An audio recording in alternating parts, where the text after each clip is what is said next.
Saludos, saludos a todos.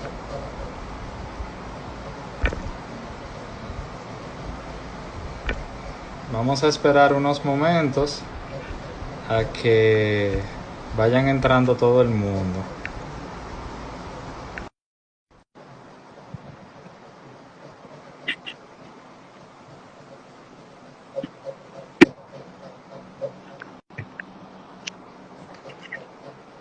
Saludo a la señora Paola Pelletier, nuestra Hola, primera expositora en el día de hoy.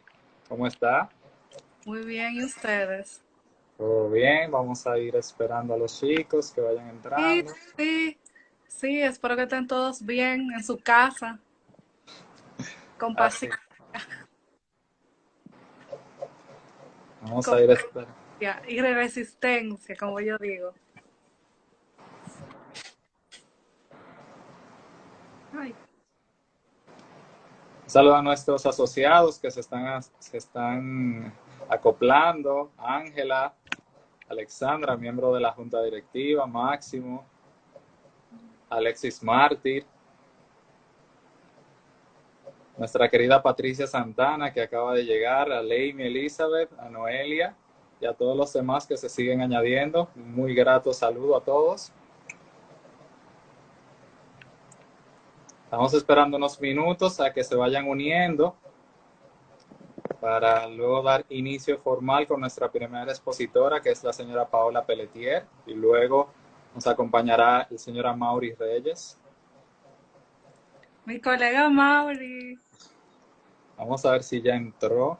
tiene una presentación mañana con la Universidad de Externado en Colombia, acabo de verlo, ahí, felicidades. Ahí le están saludando, señora Paola. ¡Ay, hola, Hanglet! Tenemos que hacer un zoom para vernos todito la cara.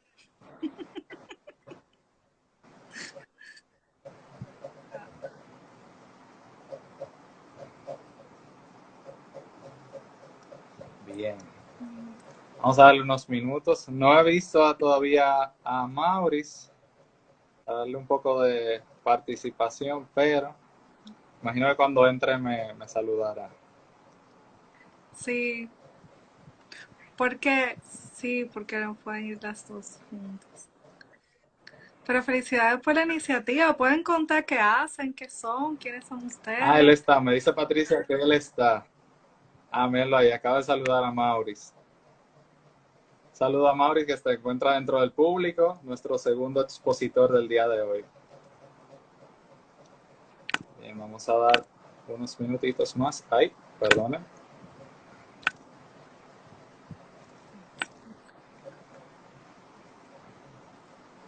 Sí, ya verifico que Amaury está con nosotros.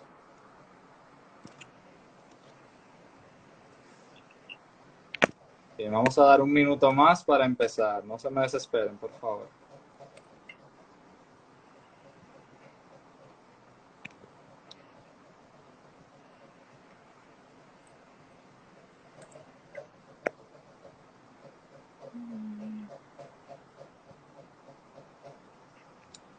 Hola, hola Nicauris, ahí te estoy viendo. Okay. Bien, vamos a ir introduciendo un poco sobre lo que es Adocrit para aprovechar el tiempo en lo que se van añadiendo las personas.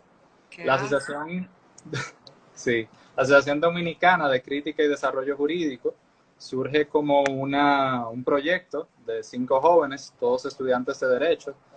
Oportunamente todos vinimos de la Universidad Autónoma de Santo Domingo, los cuales nosotros tenemos una misión en común, que es brindar y aportar nuestro criterio y nuestra punto de vista, por así decirlo, a lo que es el sistema jurídico dominicano, mejorarlo de modo que pueda tener un aporte de la juventud dominicana, de todas las perspectivas sociales, de modo que nos interesa mucho qué está pasando en la actualidad, qué está pasando alrededor de nosotros, no solamente como abogados, porque no nos enfocamos pura y simplemente al ejercicio del derecho, sino la sociedad. Vemos que tenemos un tema muy apegado a lo que es la sociedad en el día de hoy. Porque al fin y al cabo somos una sociedad y la sociedad tiene un componente que realmente va vinculado a lo jurídico, porque son lo que nos permiten regular nuestra vida, y también al medio ambiente, por ejemplo, y a una complejidad, un entramado bastante amplio. Entonces, con el tema del día de hoy, la responsabilidad social de perspectiva a las obligaciones estatales de garantizar los derechos fundamentales, vamos a ver esto, vamos a ver cómo nosotros como entes, individuos en la sociedad tenemos un rol, tenemos un papel. La sociedad se compone por cada uno de nosotros y nosotros tenemos responsabilidades legales y con la sociedad misma, que viene de nuestra moral. Y por igual, el Estado, como ente regulador de todo este organismo, en nuestro caso República Dominicana, tiene un papel muy activo que tiene que garantizar una serie de derechos contemplados en lo que nosotros llamamos el bloque de constitucionalidad, porque no todo está en la Constitución nuestra, sino que hay una amplia gama de derechos, tanto humanos como fundamentales, que el Estado tiene una obligación bastante amplia. Y de eso nos va a compartir la señora Paola Pelletier, que es una experta en derechos humanos, ha participado en muchísimos cursos y ha desarrollado una serie de movimientos sociales, tiene una participación muy activa en las redes sociales y es bastante conocida por ello. Muchísimas gracias a ella por estar en el día de hoy con nosotros y de veras que entiendo que vamos a gozar muchísimo con lo que ella nos va a compartir. Tiene la palabra. Ay, muchísimas gracias. Yo había hablado con Nicole, había algunas personas que no tienen Instagram, que tienen Facebook. Sí, estamos trabajando con eso ahora mismo. Justamente hasta de Brasil me escribieron y yo, ok, sepan. Mira, muy buenas tardes, la verdad, sin mucha formalidad. Gracias por la invitación. Yo le digo, esto es un conversado, realmente es compartir inquietudes, porque no nos podemos en otros espacios reunir. Y bueno, un honor también conversar y aprender de Amaury, que siempre tiene una reflexión interesantísima. Yo realmente quería compartir un poquito más el objetivo de cuál es nuestro rol justamente dentro del Estado social. Y también qué cosas se están haciendo y qué se necesitan hacer. Y mover la reflexión que podemos hacer nosotros ahora mismo. Yo no sé mucho, que algunos de ustedes tuvimos la famosa clase de internacional público. ¿Cuál es la responsabilidad de un Estado? Siempre hay una norma, sea constitucional y también internacional, que protege derechos humanos. Una de las más conocidas y que ustedes han escuchado es la Convención Americana de Derechos Humanos y otros tratados. Y hay una serie de obligaciones combinado con el 26 de 74 de la Constitución. Y justamente a partir de esas obligaciones de la Constitución con los tratados anexados, hay una serie de obligaciones, de actos de omisión, de acción, de negligencia que puede tener un actor del Estado y que eso puede entrañar una responsabilidad del mismo Estado siempre que haya un daño. Lo hago muy resumido, pero eso me parece súper importante para imputar, para saber cuándo un Estado tiene responsabilidad de decir, ahora mismo un médico, si es responsable o no, o el servicio de salud porque se murió un agente del virus. ¿Hasta qué punto esa persona cometió un acto de negligencia o de omisión? Y que es una situación mundial. ¿Hasta qué punto puede tener el Estado responsable o no de la capacidad de respuesta, de los recursos disponibles para responder esto? Estábamos viendo la falta de elementos de protección para el personal de salud. Entonces, ahí ya podemos examinar cuán responsable es un Estado a nivel de imputación de violaciones o no de derechos humanos. Es muy difícil ahora mismo. La verdad que el gobierno de Danilo Medina tengo que reconocer, y mucho lo hemos dicho, de las medidas que está tomando. O sea, nosotros nunca hemos estado en estado de emergencia en los últimos años, por lo menos de mío de vida, quizás en los años 60. Y incluso en el sistema interamericano de derechos humanos, la jurisprudencia de la Corte Interamericana siempre ha estado el estado de emergencia de excepción en contexto de conflicto armado interno, pero nunca lo ha hecho en ocasión del derecho a la salud como un tema de orden público y de seguridad nacional. En este caso, yo digo la pandemia o la peste, que es la cual hablaba un autor y un escritor. Entonces, miren, yo creo que en este momento lo importante es saber restricciones. Yo creo que Amaury puede hablar un poquito más de esto, pero también hay derechos, y uno de ellos es el derecho a la vida, que todavía se mantiene a pesar del estado de emergencia, de integridad personal, y en nuestra Constitución y en la Convención Americana. Pero eso quiere decir que hay una relación estrecha con lo que el Sistema Interamericano de Derechos Humanos desarrollado se llama la vida digna. Y el concepto de vida digna, que empezó desde la jurisprudencia en los años 2000, habla que el derecho a la salud está conectado con la vida y la integridad personal. Aunque la Constitución Dominicana ni la Convención Americana diga que ese derecho a la salud no es inderogable, que no se toca, no lo dice expresamente, pero está íntimamente relacionado a nuestra vida y a la integridad física y mental también. Entonces yo diría que el derecho a la vida digna, que es también una restricción constitucional de no tocarlo durante el estado de emergencia incluso, que es el derecho a la salud para mantenernos vivos e integridad, y otros derechos que se derivan de ello, que hoy estamos escuchando, que es el agua, la vivienda, la alimentación, que están conectados. Entonces, por eso es que se habla tanto de la relación entre los derechos civiles y políticos, que es el derecho a la vida, y la relación indisociable que hay entre el derecho económico, social y cultural, que en este caso está en estos derechos que estamos concatenados. Hoy tenemos un tema del agua, porque nos dicen, lávate la mano, y si no hay agua. El tema de la vivienda. O sea, hay personas que no tienen dónde vivir, hay gente en los barrios que beben todo, traen una misma cama, y si hay un afectado, ¿dónde va a ir? Tú necesitas construir centros de refugio. Entonces, sí se cumple esa relación indiscutible entre los DESC y los derechos civiles y políticos. En este caso, que son, no se suspenden aún en la cantidad de estado de emergencia. Entonces, otro tema importantísimo es el tema de la libertad personal.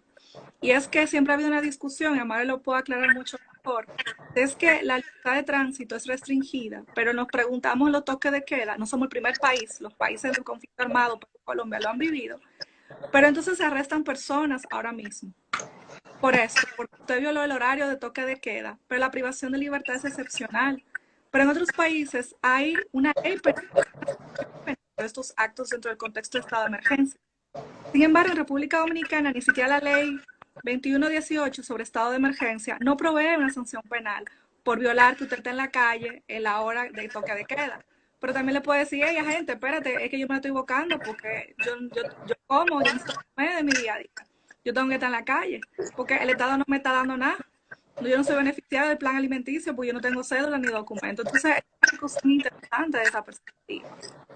También el tema de la cláusula de derecho de desarrollo progresivo, eso es una cláusula, es un concepto de que los estados, ¿cuánto el Estado es responsable por invertir los recursos para protegernos a nosotros de esta pandemia? ¿Cuánto es suficiente en dinero y en esfuerzos?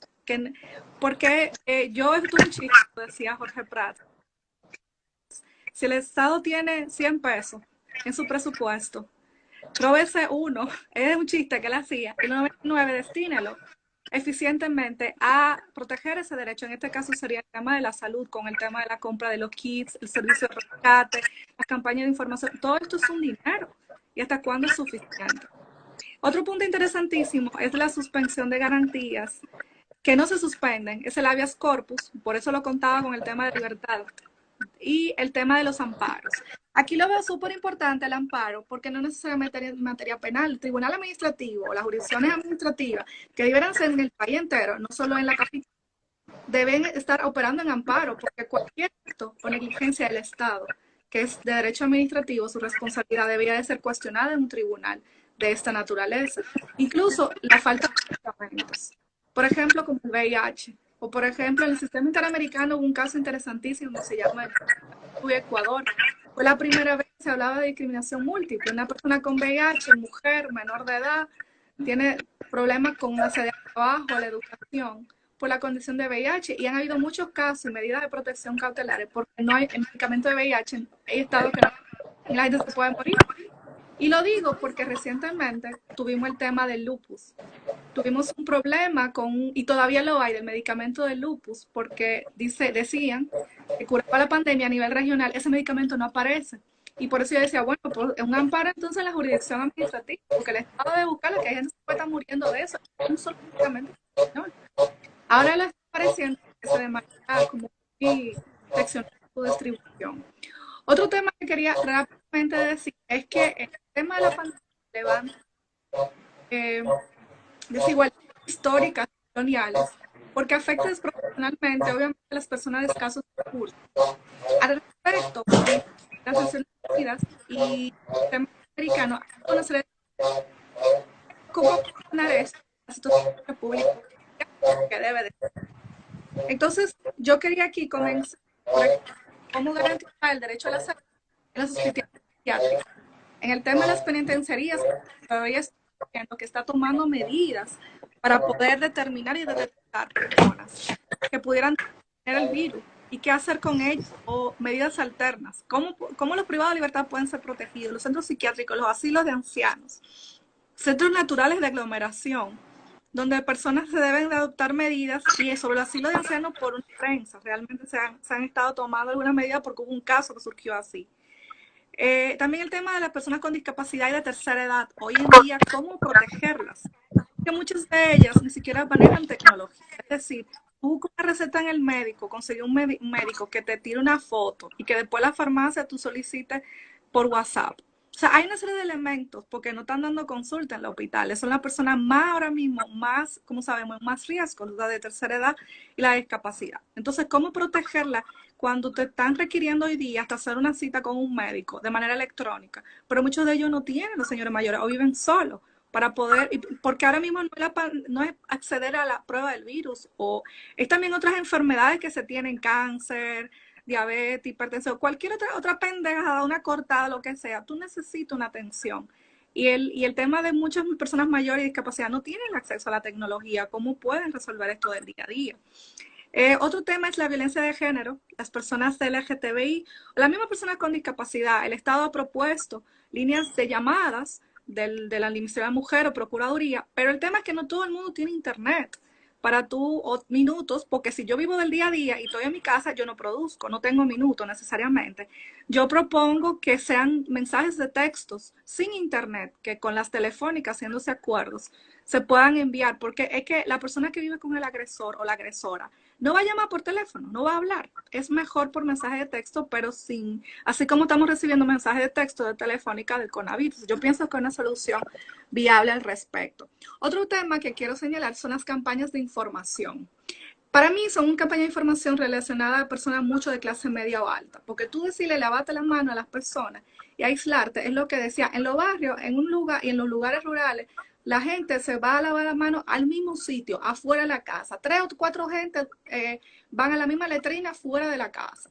3 o 4 gente duermen en la misma cama. Entonces, ¿cómo la campaña de información se adapta a esa realidad? Realmente? Porque no es la que tú y yo vivimos en la casa y vamos al baño lavando la mano y el jabón que aparezca. Entonces, ahí es que yo voy viendo la realidad del desk, a pesar de estándares, porque te están dando guías o directrices, pero en la práctica, ¿cómo las hacemos? Las adaptamos a la realidad. También las medidas del Ministerio de Trabajo en la suspensión de los contratos laborales es una medida, pero sabemos que hay un grupo de trabajadores informales que no tienen cédula o no todos están en el plan social de presidencia, que no están recibiendo esa ayuda de alimentación. Lo que tengo entendido que los que sí tienen acceso, que me parece una buena medida, es que sin necesidad de cuenta bancaria van al Jumbo, a la Sirena y pasan la cédula y ahí le dan, tienen un crédito y con eso compran la comida porque están en toda la provincia, pero tienen que pagar un pasaje o conseguir un carro para ir al sitio, además de conseguir una máscara y los guantes. Pero hay muchas personas del trabajo informal que hoy en día, yo digo que un tema de seguridad es esto, porque mañana duramos mucho en esta pandemia, la gente, yo digo que tú sales a la calle a buscártela y hasta robar, porque no es verdad que tú vas a resistir un tema sin pagar por comida y el problema de los alquileres, porque todo el mundo vive en renta o arrimado. Y hay muchas amenazas de desalojo, han habido en otros países. Entonces, no se ha adoptado una medida con el tema de los alquileres, cómo se va a detener esto los propietarios privados. Esas medidas todavía no han existido, sí se han medidas con los intereses, con las moras, con los préstamos bancarios, pero hay otras medidas que hoy en día falta y sobre todo yo estoy hablando de 3 gatos de gente del trabajo informal. Son personas que viven del día del picoteo de la calle y esas personas no tienen de verdad cómo poder conseguir alimentos, sobre todo pagar una vivienda. Otro tema súper importante es el tema de las patentes y el tema de los medicamentos genéricos, porque la solución de la pandemia, ¿cómo se soluciona? No sabemos, o sea, no hay una medicina, todo es acetaminofén y cada cuerpo es diferente. Entonces, hay algunas medicinas más caras que otras. ¿Cómo podemos acceder a eso? Y el tema de la protección de patentes, porque los que hicieron los medicamentos también tienen un costo, sobre todo ahora con el coronavirus. Eso es un tema sobre todo muy interesante, el abogado de propiedad intelectual y comercial, que también se puede abordar otro día ese tema. También el tema de la producción local, porque dicen, bueno, no tenemos suficiente máscara, alimentos de protección, temas de otro tipo de equipo. Bueno, entonces esto nos obliga a una producción nacional de emergencia, porque si Estados Unidos y otros países no nos pueden suplir lo suficiente, eso nos manda un mensaje de ser un tratado tan capitalista o importador que no incentiva en la crisis del sistema de salud la producción local. Eso nos obliga a una reflexión. Y uno de los puntos más interesantes hoy en día, que yo estaba relajando los otros días, justo con Amaro y otro grupo, le decía, el derecho al Internet debe ser bendecido con una memoria histórica especial, como un derecho humano. Dicen, bueno, está en la Constitución como un servicio público. Pero ninguno de nosotros hoy en día estuviéramos hablando así, ni estuviéramos haciendo actividades y comunicándonos si este Internet no tuviera. Yo relajaba que, bueno, Ana Frank no tenía Internet, era perseguida y su forma de desahogo era escribir realmente. Pero el tema del Internet justamente está conectada con la libertad de expresión, de poder, por ejemplo, mucha gente desesperada hoy en día, que no le funciona el teléfono, que el 911 no llega a su casa para rescatarlo, se ha servido de periodistas para poder denunciar su desesperación y es en las redes sociales a través del Internet. Otro tema importantísimo que el Sistema Interamericano de Derechos Humanos ha desarrollado es a través de pueblos indígenas, es el derecho al culto y a la creencia para enterrar a sus muertos. Aquí hablo con el tema del acceso al cuerpo, yo voy más allá, el derecho a despedirse último, porque las personas que están confinadas en los hospitales no pueden despedirse, hay quejas de que no pueden hablar con sus familiares y se mueren. Entonces hay un derecho antes de acceder al cuerpo, con el tema de desapariciones forzadas, pero hay una relación analógica, es poder tener el acceso con sus familiares que antes de morir o están en última, tener información y tener contacto con ellos por ese derecho de la última despedida, justamente, y bueno, obviamente luego acceder al cuerpo y al culto, y sobre todo lo digo por Estados Unidos, donde hay gente enterrada, o sea, en fosas, todos conjuntamente. Y otro tema de lo cual ustedes justamente estaban diciendo inicialmente, es que hay un movimiento social, una falta de movimiento social articulado en República Dominicana.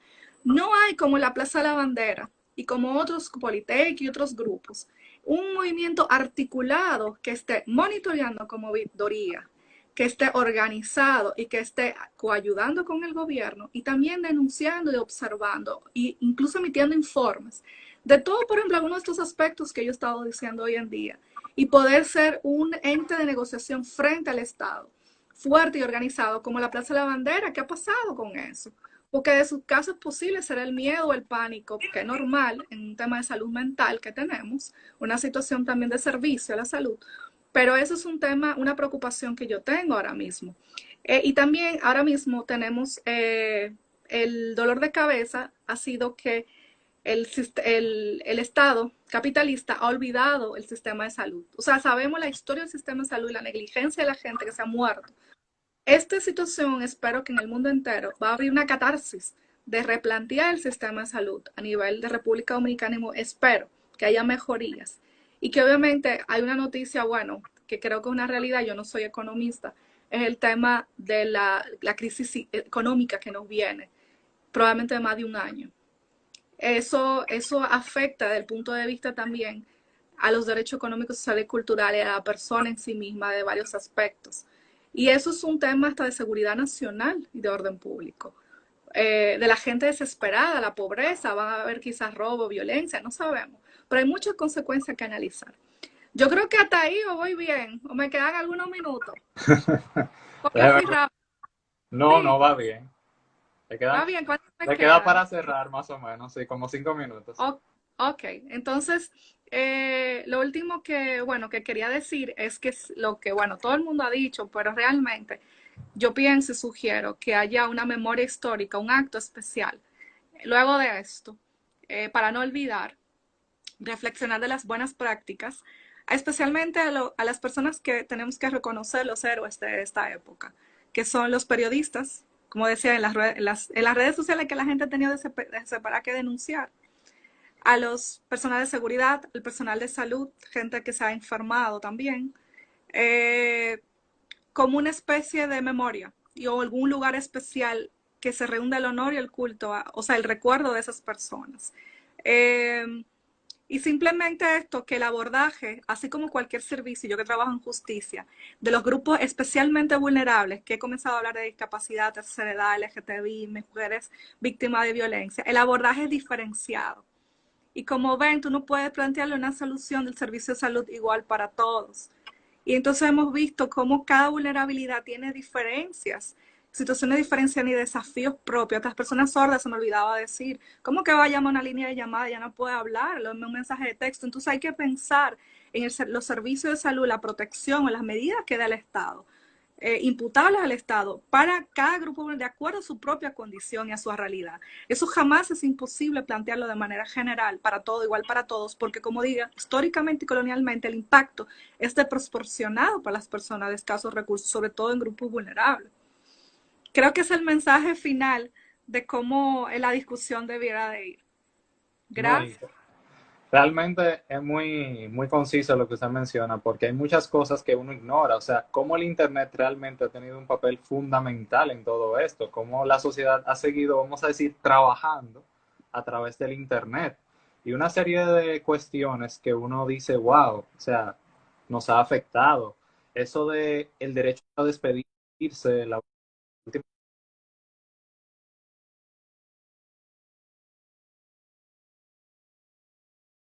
despedida de los seres queridos, el acceso a los alimentos, cómo están, cómo tú tienes que ir a un lugar cuando realmente el Estado o la misma sociedad no te brinda protección. O sea, tú estás en un entramado de gente que tú no sabes, te puedes contagiar y tú no tienes una respuesta efectiva de un medio de protección. O sea, tenemos las mascarillas y tenemos eso, pero hay un margen de error en el cual aún así podemos ser contagiados. Y es un papel de cada uno, al fin y al cabo. O sea, cada uno somos los que tenemos que poner nuestro granito de arena en hacer esta sociedad que trabaje, que funcione. Y es un estándar muy difícil para el Estado, un contexto mundial donde hay un problema económico y nadie estuvo preparado para esto, para decir cuánto es suficiente, cuánto hizo suficiente en medida, cuánto de comida al país entero le puede llegar. Y si tiene una política seccionada, gente con documentos que solo puede acceder para tener un control, no llega a todo. Entonces ahí está el tema de las cosas, cuánto es negligente o no. Porque yo no puedo decirle, esta persona se murió porque no hay cura todavía de la pandemia. Eso es justificable, puede ser, pero hasta qué medida hizo todo lo posible por salvar esa vida. O llegó el 911 se volvió en el barrio y no llegó, porque no es verdad que dije que te vamos a buscar del laboratorio. No todo entra en el laboratorio. Entonces ahí es que yo voy a la reflexión, que podemos nosotros reflexionar en nuestras realidades para poder contribuir a ese cambio con una sociedad civil organizada y articulada y hacer frente a eso, como posicionamiento de negociación incluso, qué pedir. Bueno, muchísimas gracias. Muchísimas gracias a la señora Paola Pelletier. Ahora vamos a recibir a Maurice Reyes Torres, un muy buen abogado que tiene muchísima experiencia en en el ámbito de los derechos fundamentales. Paola al final se reincorporará si hay alguna pregunta para ella, para que pueda responder con toda la claridad posible. Muchísimas gracias. Gracias. Okay. Bien. Un segundito ahora para agregar a el señor Amaury.